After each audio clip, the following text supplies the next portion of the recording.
नमस्कार दोस्तों, जैसा मैंने आपको पिछली वीडियो में बताया था कि हमारे एक भाई ने मुझे सवाल पूछा था कि आप कबीर और नानक की वाणियाँ लेके चलते हो और अगर आप किसी अंग्रेज़ से, किसी अमेरिकन या इंग्लैंड वाले को जब आप ज्ञान समझाओगे तो वो तो कबीर साहब और नानक को फॉलो करते नहीं हैं, वो तो जीसस को फॉलो करते हैं। तो आप उनको कैसे समझाओगे, कैसे उनको कबीर साहब को फॉलो करने के लिए कन्विंस करोगे? तो दोस्तों, आपको बताना चाहूँगा जो आज मैं वीडियो बना रहा हूँ ये बहुत ही सूक्ष्म ज्ञान है। आपने अपने विवेक को जगाए रखना है और हर चीज़ को बहुत ध्यान से समझना है। तो दोस्तों, मुझे भी पता है कि हर धर्म में एक अलग अलग जो धारणाएं चलती आ रही हैं, जो अलग अलग प्रचलित जो हैं कथाएं चलती आ रही हैं और ग्रंथ चलते आ रहे हैं, उन सबका दोस्तों मायने हैं। हर धर्म में अलग मायने हैं उसका, हम उसको गलत नहीं कहेंगे, क्योंकि अगर आप किसी के धर्म को गलत कहोगे तो वो आपका दुश्मन बन जाएगा। आज तक होता क्या है? यही तो होता है। लोगों ने नए धर्म बनाने के लिए पुराने धर्मों की कमजोरियों को पकड़ा और उनको हाईलाइट किया, दूसरों को नीचा दिखाया और खुद को ऊंचा किया, और उन्हीं लोगों के पीछे बाकी दुनिया चली। जैसा आज भी हो रहा है, आप देखोगे कि कई ऐसे महात्मा हैं जो दूसरे संतों को नीचा दिखाते हैं, उनकी कमजोरियां बताते हैं, उनकी वाणियों को तोड़ मरोड़ के बताना शुरू कर देते हैं कि देखो वो अधूरा है, और खुद को स्वयंभू घोषित कर देते हैं, परमात्मा घोषित कर देते हैं, आत्मज्ञानी घोषित कर देते हैं। तो दोस्तों, यही होता आ रहा है, कोई नई बात नहीं है, ये ऐसा ही चलता आया है आज तक। लेकिन आज मैं आपको बताऊंगा कि कैसे हम आज अंग्रेज़ों को अगर हम ज्ञान समझाएं तो कैसे हम उस शब्द पे लेके आएंगे जिस शब्द की हम लोग हमेशा बात करते हैं। जो कबीर साहब कहते हैं कि शब्द शब्द सब कोई कहे, वह तो शब्द विदेह, जीवा पे आवे नहीं निरख परख कर ले। उस शब्द को हम कैसे समझाएंगे अंग्रेज़ों को, जबकि वो कबीर साहब की वाणियों को मानते भी नहीं हैं? कोई बात नहीं दोस्तों, वो नहीं मानते, कोई बात नहीं। तो हम उन्हीं की जुबानी उन्हीं को समझाएंगे। कैसे? जैसे आप जब बाइबल किताब लोगे, आप ग्रंथ लोगे और आप उसको जैसे ही पढ़ना स्टार्ट करोगे तो उसमें कुछ अध्याय हैं, जैसे जॉन 1। जब जॉन 1 के प्रथम श्लोक को आप पढ़ोगे, जो प्रथम पैराग्राफ है उसका, जॉन 1 का पहला जो पैराग्राफ है, उसमें साफ लिखा है, in the beginning there was word, word was with God, even word was God. दोस्तों, 3 लाइनें हैं और 3 लाइनों में 2 अक्षर बार बार आ रहे हैं, वर्ड और गॉड। इन दोनों को हमने पूरा विवेक लगा के समझना है, हर चीज क्लियर हो जाएगी आपके सामने अभी 2 मिनट में। कैसे? तो पहली लाइन देखिए दोस्तों, in the beginning there was word, यानी कि बिल्कुल शुरुआत में शब्द था। दोस्तों, शब्द था, बिल्कुल शुरुआत में शब्द था। Word was with God. अब क्या है कि वर्ड वॉज विद गॉड, यानी कि शब्द परमात्मा के पास था। समझो इसको, शब्द था शुरू में और शब्द परमात्मा के पास था। इवन वर्ड वॉज गॉड, यहां तक कि शब्द ही परमात्मा था। अब देखिए कितनी गहरे शब्द हैं, इसको समझोगे तो अभी समझ में आएगा आपको। इसमें दोस्तों पहली बात यह है कि वास का प्रयोग किया जा रहा है। वास का मतलब होता है भूतकाल में, यानी कि वो था, यानी था यानी अब नहीं है। विचार कीजिए, इवन वर्ड वॉज गॉड, यानी शब्द ही परमात्मा था। विचार करना दोस्तों, शब्द और गॉड 2 चीजें हैं यहां पे। गॉड तो हमेशा गॉड ही रहेगा, वो तो ना था और ना है, वो तो हमेशा ही है। जो शब्द के बारे में बताया जा रहा है उसमें वाज लगाया जा रहा है कि इवन वर्ड वाज गॉड, यानी कि पहले इन द बिगिनिंग जो वर्ड था वो गॉड था, लेकिन अब नहीं रहा। इवन वर्ड वाज गॉड, यानी कि यहां तक कि शब्द परमात्मा था, अब था यानी अब नहीं है। अब इन दोनों को ध्यान से समझना है कि ये दोनों क्या चीज है। दोस्तों, जो गॉड शब्द ले आया गया है, जो इसमें डाला गया है, वो तो बदल ही नहीं सकता, गॉड तो गॉड ही रहेगा। उसी को हम परम आत्मा कहते हैं। इन दोनों में कोई फर्क नहीं है, क्योंकि वाणी कह रही है कि in the beginning there was word, word was with God and word was God. यानी कि शुरू में ही शब्द और गॉड दोनों थे। शब्द गॉड के पास था और शब्द ही गॉड था, यानी कि शब्द अब गॉड नहीं रहा। इसका मतलब साफ है दोस्तों कि आत्मा शुरू में थी, आत्मा परमात्मा के पास थी, यहां तक कि आत्मा ही परमात्मा थी। अगर आप इसको वर्ड को आत्मा लेके चलोगे तो आपको हर चीज क्लियर हो जाएगी। जो वर्ड है वो शब्द है, शब्द ही आत्मा है, शब्द ही आत्मा है। शब्द की ही श्रुति उससे अलग हो गई है, इसलिए श्रुति भटक रही है। और जैसे ही श्रुति को हम शब्द में लगाएंगे तो दोबारा से हम परमात्मा हो जाएंगे। दोस्तों, परमात्मा और आत्मा में केवल एक शब्द का फर्क है, वो है परम। दोनों में आत्मा आ रहा है, परम आत्मा और केवल आत्मा। अब आत्मा और आत्मा दोनों एक सी हैं, लेकिन आगे लग गया परम, क्योंकि आत्मा से गलती हुई है तभी तो ये सृष्टि बनी है।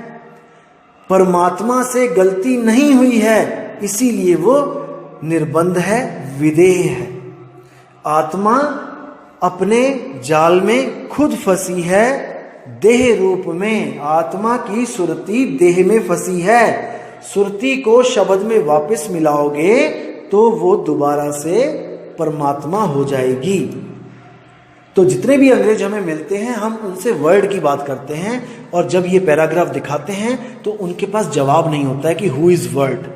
क्योंकि दोस्तों, दो सत्ताएं इन द बिगिनिंग दिखा दी गई हैं कि शुरुआत में दो सत्ताएं थीं, एक शब्द था और एक परमात्मा था। जब उनको इस सवाल पूछते हैं हम कि शब्द और परमात्मा में आप डिफरेंस बताओ, तो दोस्तों वो बता नहीं पाते हैं। उनको समझ ही नहीं आता है कि ये लिखा क्या है, कि शुरू में तो केवल परमात्मा होना चाहिए, लेकिन ये वर्ड क्या बला है। तो दोस्तों, वो सोचने पे मजबूर हो जाते हैं और हार के हमारी बात सुनने के लिए राजी हो जाते हैं। दोस्तों, ना कबीर का नाम लिया जाता है, ना ही बाबा नानक का कोई दोहा सुनाया जाता है। सीधे शब्द और परमात्मा पे बात की जाती है। और जो विवेकी हंस होता है दोस्तों, एक पल में समझ जाता है कि कहां पे गड़बड़ हो रही है। जो विवेकी नहीं होता वो बिन पेंदे का लोटा होता है, आज किसी के साथ, कल को किसी के साथ, परसों किसी के साथ। तो दोस्तों, विवेक जगाए रखो, क्योंकि सत्य केवल एक है, दो नहीं है।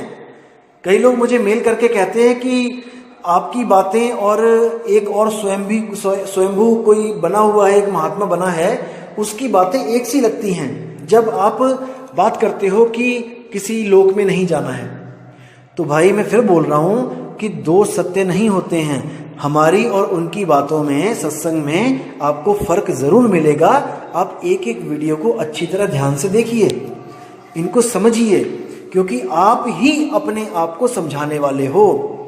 सामने गड्ढा है, आपको दिख रहा है, अगर आपने उसमें छलांग मार दी तो कोई भगवान, कोई परमात्मा आपको बचाने नहीं आएगा, नहीं आएगा दोस्तों। तो करना सब आपने ही है, खेल सुरत और निरत का है दोस्तों। अब कई लोग आपको भ्रमित कर देते हैं कि सुरत का मतलब है सुनना और निरत का मतलब है देखना। दोस्तों, यही तो अज्ञान है कि हम सुनी सुनाई बातों पे यकीन कर लेते हैं। ऐसा बिल्कुल नहीं है दोस्तों। आज तक जितने भी संत हुए हैं, अज्ञानी संत, उन्होंने सुरत को सुनना और निरत को देखना बोला है, जबकि ऐसा बिल्कुल नहीं है। जो सुरत होती है वो होता है ध्यान, और जो निरत होती है वो होता है एक स्थान पे रत जाना, रत जाना, एक स्थान पर पूरा ध्यान टिका देना। सुरत, निरत और शब्द, ये तीनों एक हो जाते हैं जब सुरत को शब्द में निरत किया जाता है। यानी कि सुरत को शब्द में एक ही जगह पर ध्यान लगाया जाता है तो वो शब्द के साथ एकाकार हो जाता है। सुरत, निरत और शब्द, ये तीनों ही एक हो जाते हैं। आप सोचोगे कि ऐसा कैसे हो सकता है, तो कोई बड़ी बात नहीं दोस्तों, आप गूगल लीजिए, उसमें डिक्शनरी चाहे तो डाउनलोड कर लीजिए, या फिर आप वैसे ही लिख लीजिए कि निरति का अर्थ इन हिंदी। निरति संस्कृत भाषा का शब्द है, आप बस ये लिखिए, टाइप करिए और आपके सामने जो आ जाएगा आप उसको देखिए और समझिए। जो आपको मूर्ख बना रहे हैं उनसे बच के रहिए। और दोस्तों एक बात और बताता हूं, जो अक्षर है वो आत्मा है, वो मन नहीं है। आप गूगल पे टाइप कीजिए अक्षर मीनिंग इन हिंदी। दोस्तों आपके सामने दो तरह के अक्षर आएंगे। एक तो लिखा होगा कि अल्फाबेटिकल अक्षर, यानी काखा गा पाफा बा ABC जो भी अक्षर हैं ये, और दूसरा आएगा कि अक्षर यानी कि अविनाशी आत्मा या परमात्मा को याद करने का एक शब्द। दोस्तों यही वो चीजें हैं, दो अक्षर का भेद बताए। इसी को सतगुरु एक को हटा देता है, आपके जीवन से निकाल देता है, और दूसरे को आपको लखा देता है। तभी आप निज घर यानी कि सत्य स्वरूप को, अपने निज स्वरूप को, अपने राम रूप को प्राप्त हो जाते हो। दोस्तों बिल्कुल सिंपल ज्ञान है, सहज ज्ञान है, समझोगे तो पल में समझ में आएगा, नहीं कोशिश करोगे दोस्तों उलझ जाओगे, क्योंकि ये अटपट ज्ञान है। अटपट ज्ञान कबीर का झटपट लखा ना जाए, और जो इसको झटपट लखे सब खटपट मिट जाए। बहुत ही प्यारा ज्ञान है, लेकिन ये ऐसा ज्ञान है कि आपको आज तक किसी ने बताया नहीं, इसलिए आपको भले अजीब लगे, लेकिन दोस्तों ये अटपटा ज्ञान सत्य है, सत्य है, सत्य है। तो दोस्तों उम्मीद करता हूं आपको ये ऑडियो वीडियो बहुत अच्छी लगी होगी और आपने पूरा ज्ञान अच्छी तरह समझा होगा। और मुझे मेल कीजिए दोस्तों, मुझे बहुत खुशी होती है जब आप लोग मेल करते हो। आप सोच भी नहीं सकते कि मुझे दिन में कितनी मेल्स आ रही हैं। और देखो कितनी प्यारी प्यारी आत्माएं, कितने जीव हंस तड़पे हुए हैं इस वक्त, सब कह रहे हैं मुझे फोन पे नाम दे दो, मुझे फोन पे नाम दे दो। दोस्तों ऐसा नहीं होता, दोस्तों ऐसा बिल्कुल नहीं होता। फोन पे नामदान कैसे होगा, आप खुद सोचो। ये गुरु परंपरा है, एक प्रोसेस है एडमिशन लेने का। आपको कोई कॉलेज अच्छा लगा, उसकी पढ़ाई अच्छी लगी, आप उसको कहो फोन पे मुझे सारा लेक्चर दे दो, सब कुछ पढ़ा दो। दोस्तों कैसे होगा, आपको एडमिशन लेनी ही पड़ेगी। आपको सारा फॉर्मूला, सारा जो प्रोसेस है वो आपको दोस्तों करना ही पड़ेगा।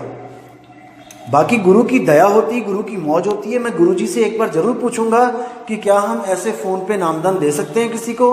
अगर उन्होंने हाँ कर दी तो कोई दिक्कत नहीं है, लेकिन गुरु की आज्ञा की अवहेलना हम लोग सोच भी नहीं सकते दोस्तों, ये करने की हम सोच भी नहीं सकते। जो गुरु ने कह दिया वो अटल है, क्योंकि गुरु को सिर पे राखिए चलिए आज्ञा माही, कहें कबीर ता दास को तीन लोक भय नाही। उसको तीन लोक में किसी का डर नहीं होता, यहां तक कि मौत भी उसकी गुलाम हो जाती है। जब मौत भी आती है तो उसके पास गुरु की कला होती है, जिसको आर्ट ऑफ डेथ कहते हैं, मरने की कला। जिसके पास मरने की कला है दोस्तों, उसका मौत कुछ नहीं बिगाड़ सकती। जिसके पास पानी पे तैरने की कला है दोस्तों, उसका पानी कुछ नहीं बिगाड़ सकता। तो दोस्तों कबीर साहब कहते हैं मरता मरता जग मुआ, मरना जाने ना कोई, ऐसे ही मरनी जो मरे फिर मरना ना होए। वो कह रहे हैं कि मरने की कला ही तो नहीं आ रही तुम लोग को। अगर वो कला सीख लो दोस्तों, मौत तुम्हारी दासी हो जाएगी। तुम इंतजार करोगे कि कब मौत आएगी और कब मैं वो कला यूज करूंगा, वो दांव खेलूंगा। गुरु मेरे सभी बड़े अपनी अपनी ठौर, शब्द विवेकी पारखी सो माथे के मोर। गुरु गुरु में भेद है, गुरु गुरु में भाव, सोई गुरु नित बंदिए जो शब्द बतावे दाव। जब दाव पेच लगते हैं दोस्तों, तो सामने वाला जो खिलाड़ी होता है वो गश खा के गिरता है और उसकी पीठ लग जाती है।